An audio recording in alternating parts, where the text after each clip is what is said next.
혹시 여러분들은 사기 경험을 당해본 적이 있습니까? 경찰청 데이터에 따르게 되면 최근 몇 년간 가장 급증하고 있는 범죄 행위가 바로 사기라고 합니다.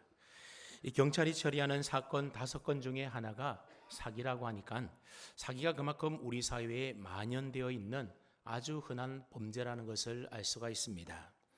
요즘에는 이 사기의 수법도 날로 점점 더 고도화되고 지능화되면서 이 사기 범죄는 급증하고 있는 반면에 검거율은 점점 하락세를 보이고 있다고 합니다. 그리고 사기의 형태도 얼마나 다양한지 전세 사기, 보험 사기, 투자 사기, 차용 사기, 대출 사기, 부동산 사기, 신용카드 사기, 결혼 사기, 전기 통신 금융 사기 등등 헤아릴 수 없을 정도로 많은 종류의 사기가 우리 주변에 있습니다. 요즘에는 보이스피싱 사기도 얼마나 기승을 부리는지 아마 여러분들도 한 번쯤은 보이스피싱 문자라든지 아니면 전화를 받아보신 분들도 계실 겁니다. 제가 아는 목사님도 보이스피싱에 깜짝같이 속아 넘어가서 순식간에 2천만 원을 사기당했다고 합니다. 최근에는 AI 기술이 또 얼마나 발달되어 있는지 그 사람의 목소리나 얼굴을 똑같이 변조해서 그렇게 만들어내는 기술이 있다고 합니다. 그러니 앞으로는 목소리가 똑같다고 해서 또 얼굴이 그 사람이라고 해서 믿고 그냥 덜컥 돈을 보냈다가는 사기 당하기 십상인 그야말로 무서운 세상이 되어져 가고 있습니다. 그러니 여러분들도 사기 당하지 않도록 늘 조심하기를 바랍니다.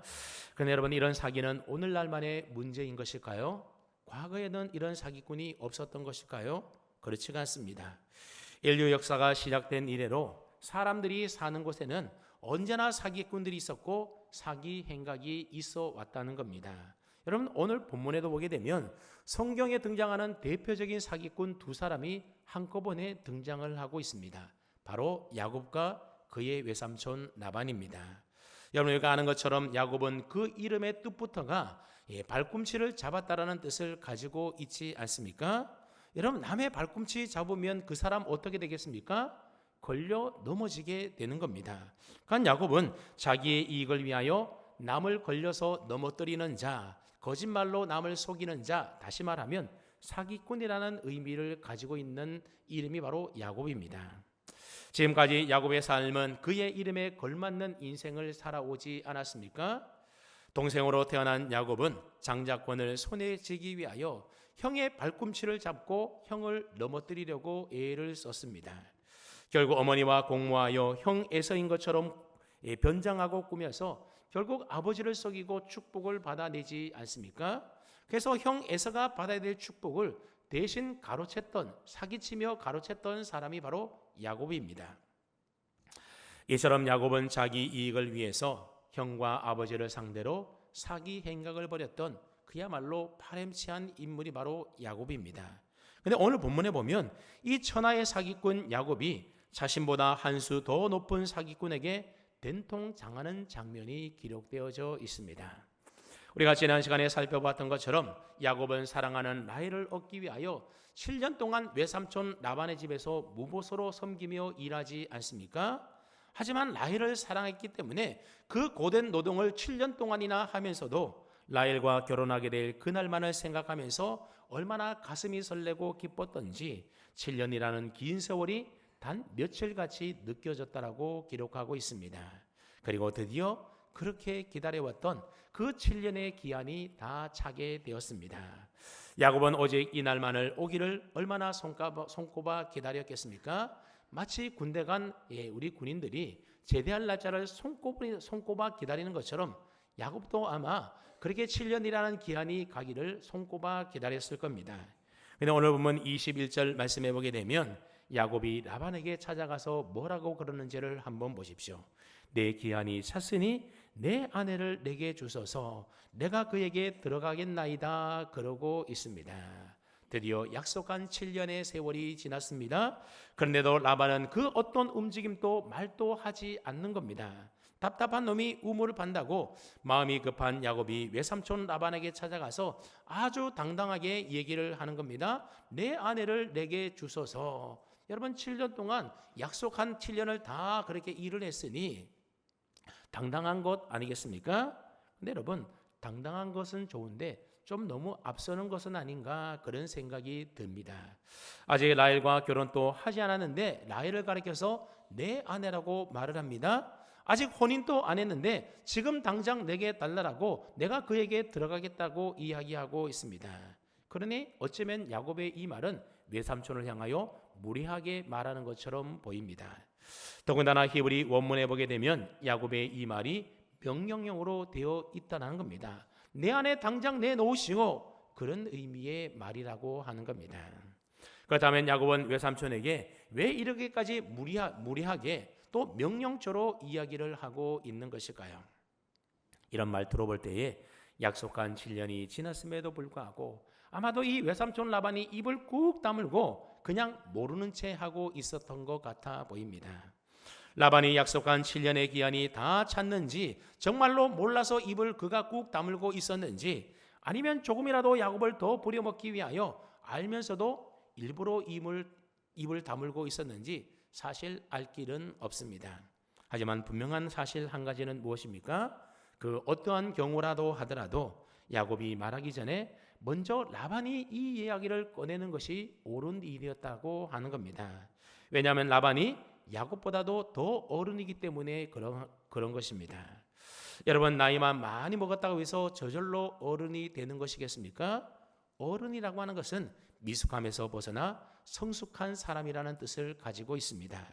그래서 어른은 핑계하는 대신에 책임을 지는 사람이 어른인 것이고, 한숨 대신에 올바른 선택을 할 수 있는 사람이 바로 어른인 것이고, 불안 대신에 방향을 제시하는 사람이 바로 어른인 것입니다. 그리고 내 유익보다도 남의 유익을 먼저 생각하고 남이 꺼내기 어려운 말도 내가 먼저 꺼내어서 남을 배려할 줄 아는 사람, 여러분 그 사람이 바로 어른이지 않겠습니까? 그러니 라반이 야곱보다도 인생을 더 많이 산 어른이라고 한다면 야곱이 7년이라는 기한이 차기를 얼마나 그가 손꼽아 기다려 왔는지를 그 마음을 잘 헤아려 주어야 하는 것 아니겠습니까? 그래서 야곱이 말을 꺼내기 전에 먼저 야곱을 불러다 놓고는 그동안 일하느라고 얼마나 고생이 많았니? 그러면서 격려도 해주고, 그리고 야곱의 몫으로 양 몇 마리를 챙겨주면 여러분 야곱이 얼마나 기쁘고 좋아하겠습니까? 그리고 내가 고생한 너를 위하여 성대한 결혼잔치를 이제 준비해 주겠다라고 하면 야곱이 아마 감격해서 눈물을 흘리며 기뻐했을 겁니다. 그러면 무보수로 고된 노동에 실려 달려왔던 그 7년의 야곱의 서름이 한순간에 다 사라지지 않았겠습니까? 그리고 그랬다면 그날부터 야곱은 정말로 라반 외삼촌을 존경하면서 진심을 다해서 라반을 섬기며 따랐을 것입니다. 하지만 라반은 7년의 기한이 찼음에도 불구하고 야곱이 아쉬운 소리를 할 때까지 입을 꾹 다물고 아무 말도 하지 않았는데 여러분 그건 어른답지 못한 행동이라고 하는 겁니다. 여러분 사업하시는 분들 가운데 보면 직원들이 월급을 달라고 쪼를 때까지 입을 딱 다물고 그냥 모른 채 하다가 나중에 결국 직원들이 막 쪼르면 겨우 마지못해서 인심 쓰듯 주는 사람들이 있는데 여러분들은 그러지 마시기를 바랍니다. 주인이 월세를 받으러 오기 전에 여러분 먼저 주인에게 가서 주인이 아쉬운 소리 하기 전에 내가 먼저 월세를 내야 하는 것 아니겠습니까? 여러분 교회 안에도 보면 이런 일들이 종종 있다라고 하는 겁니다. 그래서 교회에서 때로는 미자립 교회나 아니면 선교사들을 돕기 위하여 선교비를 보내는 일들이 있습니다. 근데 우리 교회는 안 그랬는데 가끔 어떤 교회들 보면 일부러 선교비라든지 아니면 미자립 교회 후원금을 늦게 보내는 경우들이 있어서 그래서 교회로 전화가 오는 겁니다. 이번 달은 어떻게 조금 늦네요. 그러면서 전화를 오는데 여러분 그분들은 한 달 그렇게 지원금을 받고 또 선교비를 받아서 선교도 하고 교회도 운영하고 또 그렇게 살아야 되는 것 아니겠습니까? 그러니 그들이 얼마나 그 오기를 기다리고 있겠습니까?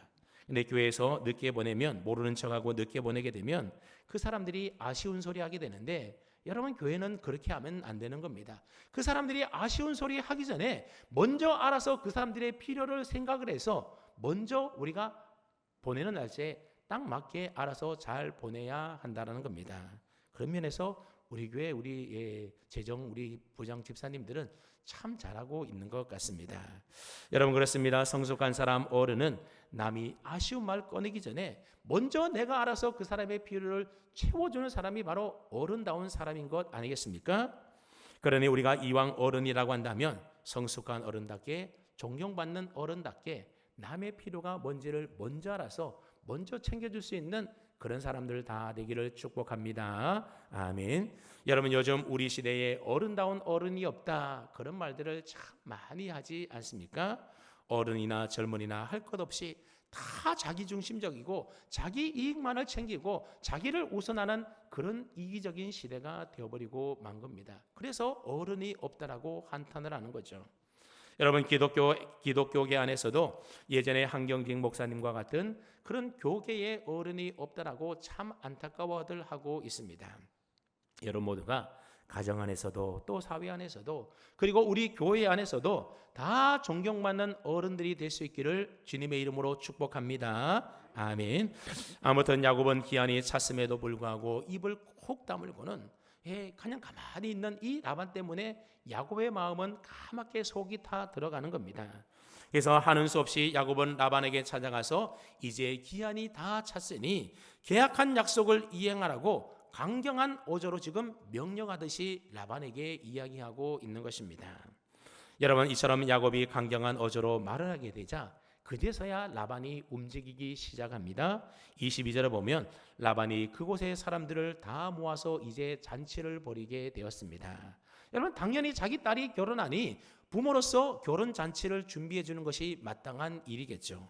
근데 여러분, 라반이 어디 보통 사람입니까? 나이만 어른이지 물질의 지배를 받는 물질적인 사람이 바로 라반이었던 겁니다.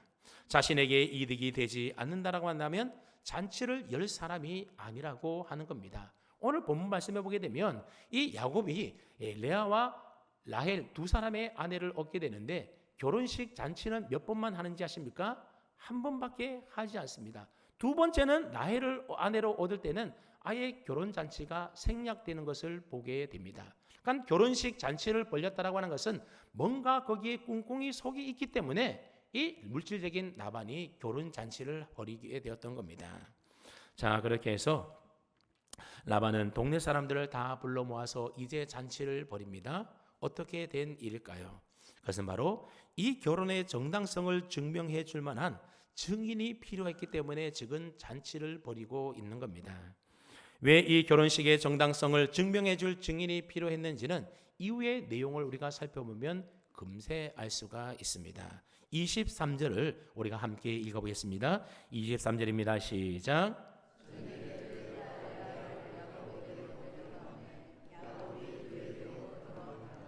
드디어 야곱이 손꼽아 기다렸던 결혼 첫날 밤이 되었습니다.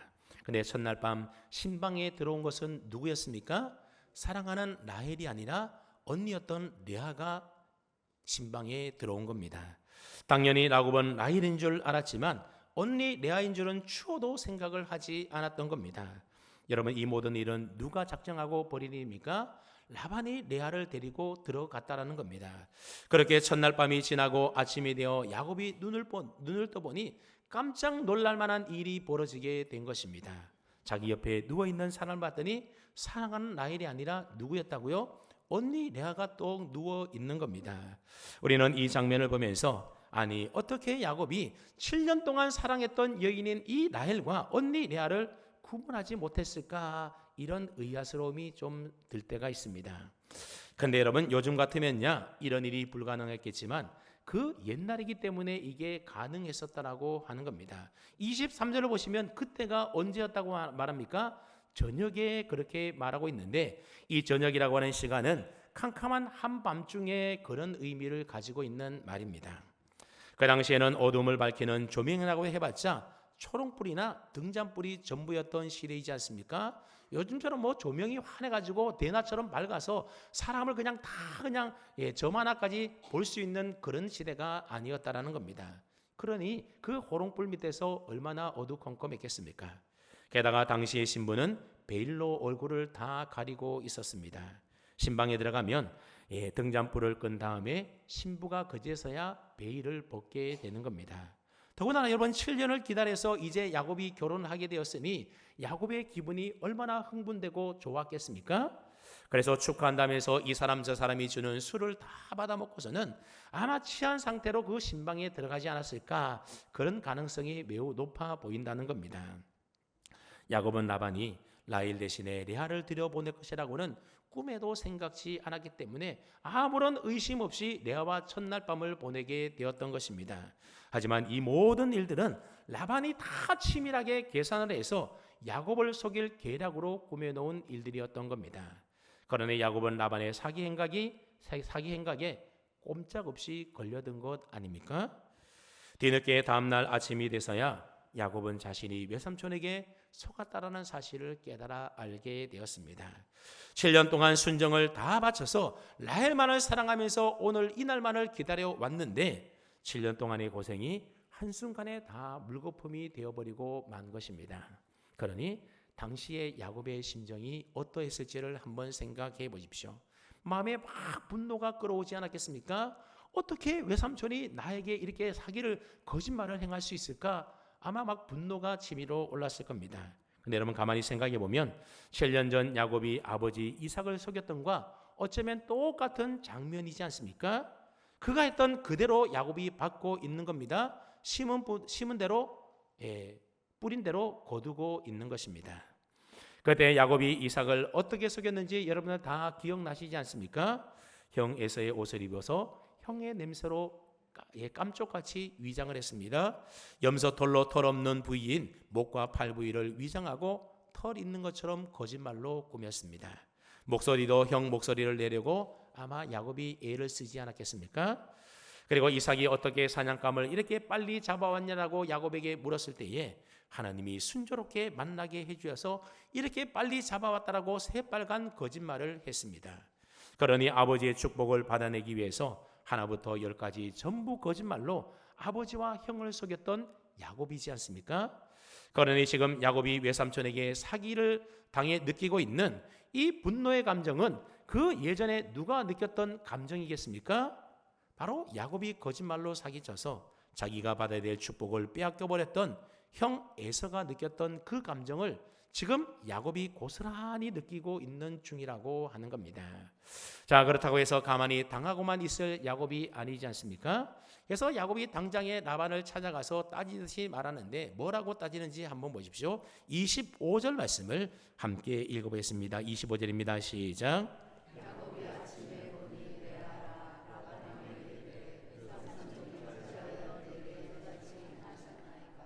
내가 라헬을 위하여 외삼촌을 섬기지 아니하였나이까?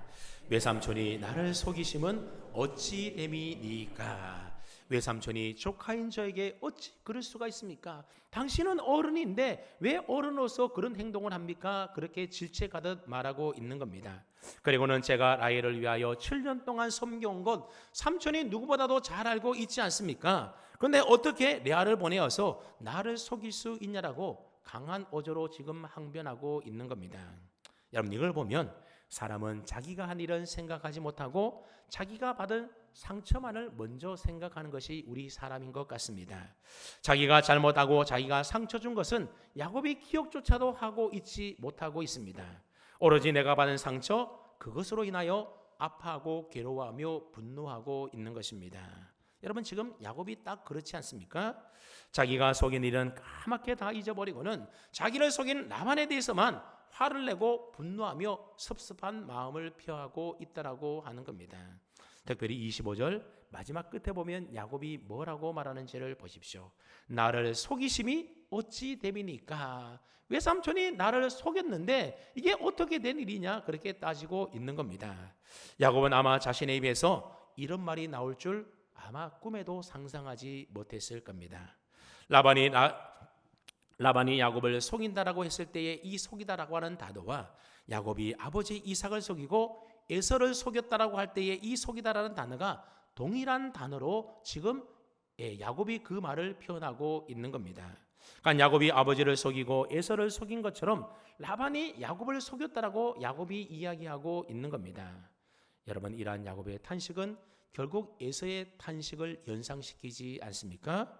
그렇게 볼 때 나를 속이심이 어찌 됨이니까? 라고 하는 이 야곱의 탄식은 지난날 자신의 거짓된 그 행위에 대하여 형과 아버지를 속였던 그 잘못에 대한 탄식과 책망의 탄식이었던 겁니다. 그러니 참 아이러니하게도 그렇게 남을 잘 속이던 야곱이 이제는 남에게, 외삼촌에게 속임을 당하는 자가 되고 만 것입니다. 천하의 사기꾼이 더 큰 사기꾼을 만나서 지금 사기를 당하고 있는 것이죠. 그래서 오늘 설교 제목이 뭐라고요? 사기당한 사기꾼입니다. 그런데 중요한 것은 하나님께서 야곱이 라반에게 사기당한 것을 가로막지 않고 그냥 다 허락하시고 허용했다라고 하는 사실입니다. 여러분, 우리가 앞서 살펴본 것처럼 하나님께서는 베델에서 야곱에게 어디로 가든지 너와 함께해서 너가 가나안 땅으로 다시 돌아올 때까지 너를 지켜 보호해 주겠다라고, 너를 인도해 주겠다라고 하나님이 철석같이 약속한 바 있지 않습니까?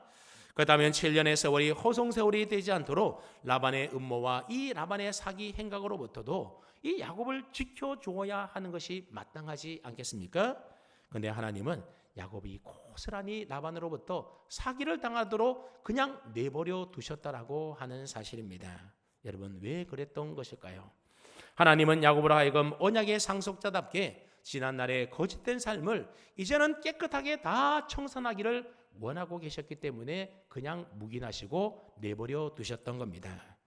야곱의 거짓말로 인하여 에서는 피눈물을 흘리며 살해 충동을 느낄 정도로 그렇게 분노하지 않았었습니까? 근데 야곱은 아버지와 형을 속이고도 축복을 가로채서 미안하다라고, 내가 정말로 잘못했다라고 형 에서에게 무릎을 꿇고 용서를 빌지 않았습니다. 형의 가슴에 피눈물 나게 하는 인생의 큰 오점을 해결하지 않은 채 그저 도망치듯이 이곳에 와 있었던 겁니다. 그 문제가 아직도 해결되지 않았다라고 하는 거죠. 그래서 하나님은 거짓말에 속아 사기당하고 있는 그 사람의 입장을 야곱을 하여금 똑같이 느껴보라고 라반의 이 사기를 막지 아니하시고 그냥 야곱이 그 사기를 당하도록 내버려 두셨던 겁니다.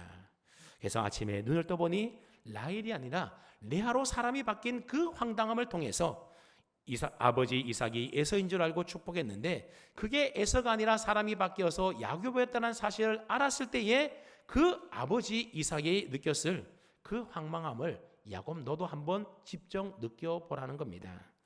7년 동안 라헬을 얻기 위하여 모든 수고를 아끼지 않고 일을 해왔었는데 그 모든 수고가 물거품이 되는 일을 야곱이 경험하지 않았습니까? 그 경험을 통하여 밖에 나가서 열심히 사냥해서 정성껏 요리를 만들어 아버지께로 가져왔는데 그 모든 수고가 헛수고가 되어버렸을 때에 그 형 에서의 허망한 마음을 너도 한번 느껴보라는 겁니다.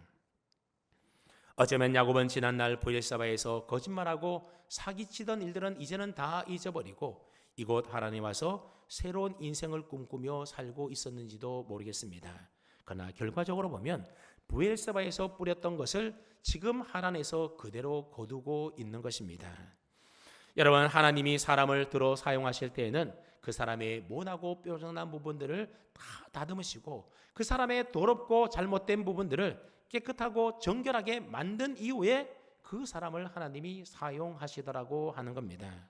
야곱은 지난날의 허물을 깨끗하게 해결하지 않고 그냥 덮어둔 채로 모르는 채 하며 새로운 삶을 살아가기를 원했지만 그러나 하나님은 정확하게 똑같은 야곱이 했던 똑같은 방법으로 야곱을 새롭게 다듬어가고 계시는 중이었던 겁니다.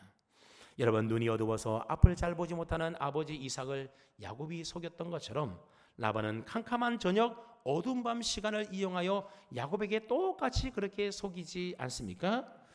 야곱을 에서인 것처럼 거짓으로 꾸며서 축복을 받아내었던 것처럼 레아를 라헬인 것처럼 거짓으로 꾸며서 그렇게 똑같은 방법으로 이 레아와 첫날 밤을 보내게 했다는 겁니다.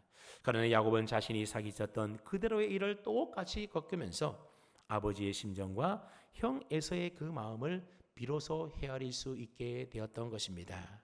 여러분, 예전에 우리가 사춘기 시절에 부모 속 썩일 때에 우리 부모님들이 우리에게 하는 말이 있지 않았습니까? 그게 뭡니까? 너도 나중에 커서 네와 똑같은 자식 낳아서 한번 길러봐라. 그러면 이 부모 마음 알 것이다. 여러분, 그런 말 아마 한 번쯤 들어보셨을 겁니다. 그래서 우리가 진짜로 낳아서 길러보니 어떻습니까? 그제서야 부모가 되어서 자식을 길러보니 그때 우리 부모님의 그 마음, 그 심정을 비로소 헤아리며 알 수 있게 되는 것입니다. 이처럼 사람은 남의 입장이 돼봐야 비로소 자신이 무엇을 잘못했는지 자신을 돌아보게 되고 비로소 깨닫게 되는 것입니다. 그래서 하나님은 역지사지를 경험하게 하심으로 우리를 이처럼 다듬어가고 계시다라고 하는 겁니다. 결국 야곱은 자신이 했던 그 속임수를 똑같이 당해보는 그 일을 통해서 언약의 상속자로서 하나님 주시는 회복을 지금 경험해가고 있는 중인 것입니다. 특별히 라반이 야곱에게 하는 26절의 말씀은 야곱에게 있어서는 비수를 꼽는 것과도 같은 그런 말씀이었습니다. 야곱이 외삼촌이 나를 속이심이 어찌 됨이니까 그렇게 묻게 되자 라반이 야곱에게 뭐라고 말을 합니까? 26절을 보십시오. 라반이 이르되 언니보다 아우를 먼저 주는 것은 우리 지방에서 하지 아니하는 바이라 그랬습니다. 우리 지방에서는 언니보다 아우를 먼저 시집 보내는 그런 법 없다라고 하는 겁니다. 여러분, 그 지방의 풍습이 정말로 그러했다라고 하면 라반이 어떻게 해야 했겠습니까? 미리 진작에 그 사실을 야곱에게 다 알려주고 그렇게 7년 동안 이를 부려먹어야 하는 것 아니겠습니까? 근데 7년 동안 그냥 입 꼭 다물고 있다가 신혼 첫날 밤 아내가 바뀐 사실이 다 들통나고 난 이후에서야 이제 와서 우리 지방에서는 이런 풍습이 있다라면서 이야기를 꺼내는 겁니다. 이는 라반이 앞으로 야곱을 7년 동안 더 부려먹기 위해서 이미 오래전에 짜놓았던 계획적인 사기극의 시나리오에 불과했던 겁니다. 누구보다도 늘 계산적이고 약삭빨랐던 이 야곱이 자기보다도 한 수나 더 위인 이 외삼촌의 라반의 음모에 속수무책으로 당하고 있는 꼴이지 않습니까? 그러면서 라반이 야곱에게 솔깃한 제안 하나를 합니다. 27절을 보시면 이를 위하여 7일을 채우라. 우리가 그도 내게 주리니 내가 또 나를 7년 동안 섬길지니라 그랬습니다. 너가 사랑하는 라헬을 얻기를 원한다라고 한다면 7일 동안을 채우라고 하는 겁니다. 그러면 그 7일을 채우면 그때 가서 라헬도 네 아내로 주겠다라고 말을 합니다. 여기서 7일을 채우라고 하는 것은 이 결혼식을 무사히 다 마치라고 하는 겁니다. 당시 결혼식은 7일 동안 있었기 때문에 그렇습니다. 그럼 왜 7일을 다 채우라고 합니까? 그래야 야곱이 7년 동안 무봇으로 섬긴 일이 모든 증인들이 보는 앞에서 레아를 위한 일이 되기 때문에 그렇습니다. 그렇게 7일 동안 레아와의 결혼식을 공식적으로 치르게 되면 그제서야 라헬도 아내로 주겠다고 하는 겁니다. 그러니까 여러분, 이 야곱의 입장에서 본다면 레아와의 결혼 7일만 다시 채우게 되면 곧바로 라헬을 아내로 얻을 수 있는 것 아니겠습니까? 그러니 굉장히 솔깃하지 않습니까? 만약 라반이 7년을 또다시 섬기면 7년 뒤에 가서 라헬을 주겠다 그랬다면 야곱이 분명히 재고해 봤을 겁니다. 그러니 여러분, 라반의 이 말이 얼마나 빠른 계산 속에서 나온 말입니까? 7일을 채우면 라헬도 주겠다고 하는 이 라반의 말은 레아와의 결혼을 공식화하기 위한 일종의 미끼와도 같았던 것입니다. 레아와의 결혼식이 공식화되어야만 라헬을 사랑하는 야곱을 7년 동안 더 부려먹을 수 있는 부려먹을 수가 있기 때문에 그렇습니다. 아니나 다를까 라반은 라헬을 위하여 또다시 7년 동안 자기를 섬기라고 하는 어처구니 없는 제안을 마지막에 합니다. 지금까지 7년을 무봇으로 일해왔는데 다시 7년을 또다시 무봇으로 일하라고 하는 겁니다. 따지고 보면 그동안 고생하며 일해왔던 그 7년이라는 시간은 자기도 모르는 사이에 좋아하지도 않는 레아를 아내로 얻기 위한 헛수고였던 시간에 불과했던 것입니다. 그러니 야곱의 입장에서는 이렇게 억울할 때가 또 어디에 있겠습니까? 만약 여러분 같으면 이런 라반의 제안을 쉽게 오케이하며 받아들였겠습니까? 아마 쉽지 않았을 겁니다. 7년 동안 라헬을 일을 했는데 알고 보니 이게 사기여서 다시 7년 동안 그 라헬을 얻기 위하여 또다시 일을 하라고 하는 겁니다. 아마 누군가는 혼인 빙자 사기죄로 고소하지 않았겠습니까? 그런데 야곱이 어떻게 반응하는지를 한번 보십시오. 28절을 보시면 야곱이 어떻게 하여 그대로 하여 그 7일을 채우매 라반이 딸 라헬도 그에게 아내로 주었다 말하고 있습니다. 야곱은 라반이 제안한 그대로 다 받아들였다라고 하는 겁니다. 아니 이토록 억울하고 분한 상황임에도 불구하고 왜 야곱은 아무런 대꾸나 항변이나 저항 한번 제대로 하지 못하고 그대로 라반이 제안하는 대로 받아들였던 것일까요? 물론 라헬을 사랑하는 순정 때문에 그럴 수도 있었을 겁니다. 하지만 저는 26절에서 했던 라반의 그 말이 야곱에게 비수처럼 꼽혔기 때문이 아닌가 생각을 해보았습니다. 여러분 26절에서 라반이 야곱에게 뭐라고 말하는지 우리 한번 26절 말씀을 다시 한번 읽어봅니다. 26절입니다. 시작.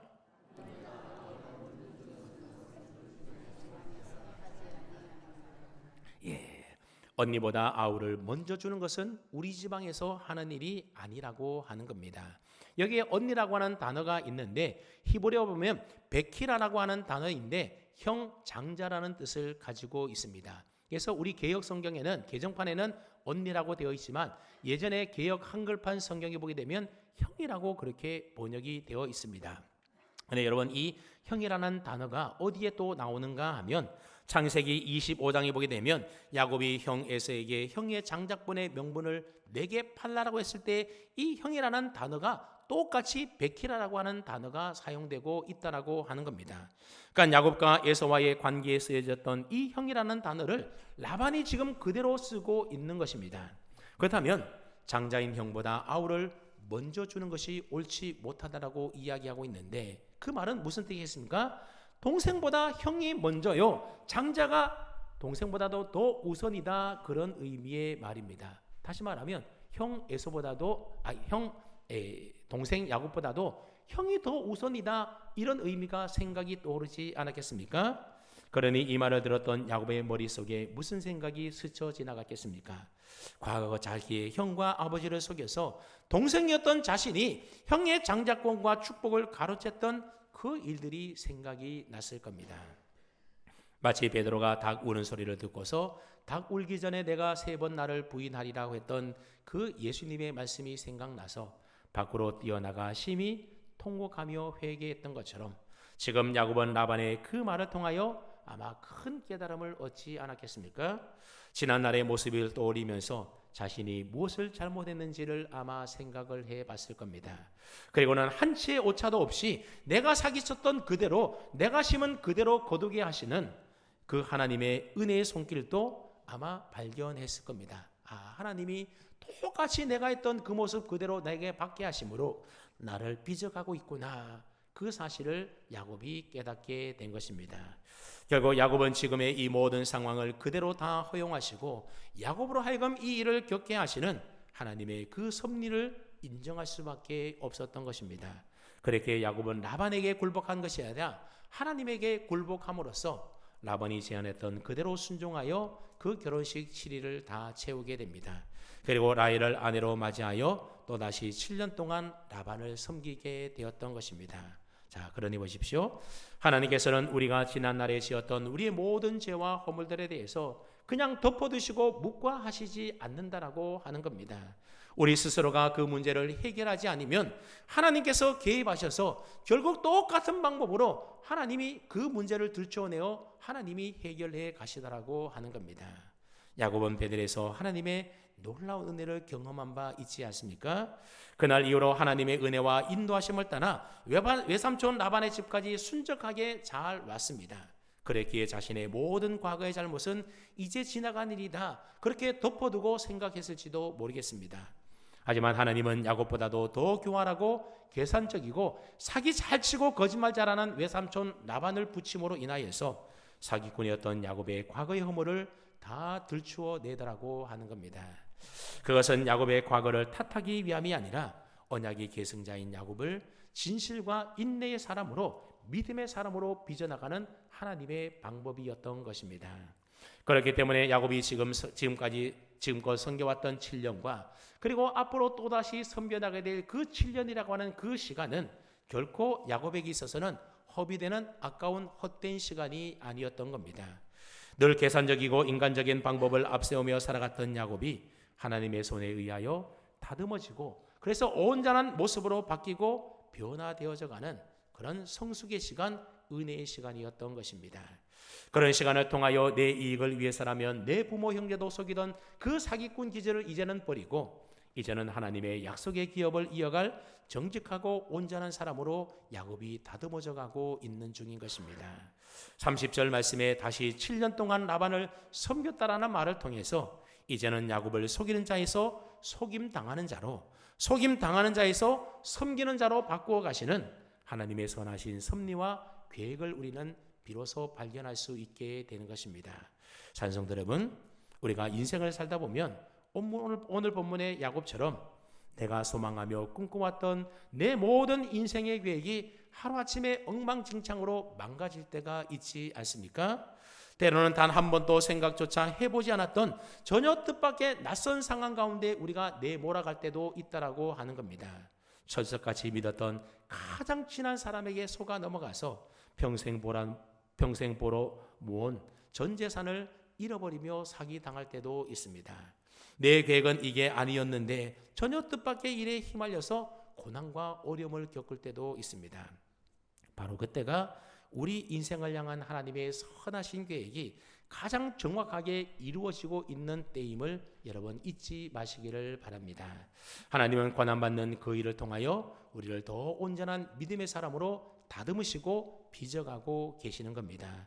그러므로 실패하여 고난당할 때에 억울하고 속상하고 힘들어도 그 일로 인하여 낙심하거나 절망하거나 좌절하지 마시고 하나님 나라 주의 백성으로 온전히 다듬어가시는 그 하나님의 은혜의 손길을 영적인 믿음의 눈으로 바라보시면서 소망 중에도 감사하시기를 바랍니다. 그래서 야곱처럼 하나님이 시키시는 그대로 순종하며 살아가는 믿음의 사람, 순종의 사람, 인내의 사람, 섬김의 사람으로 다 변화되는 우리 남목교회 모든 믿음의 성도님들 다 될 수 있기를 주님의 이름으로 축원합니다. 아멘.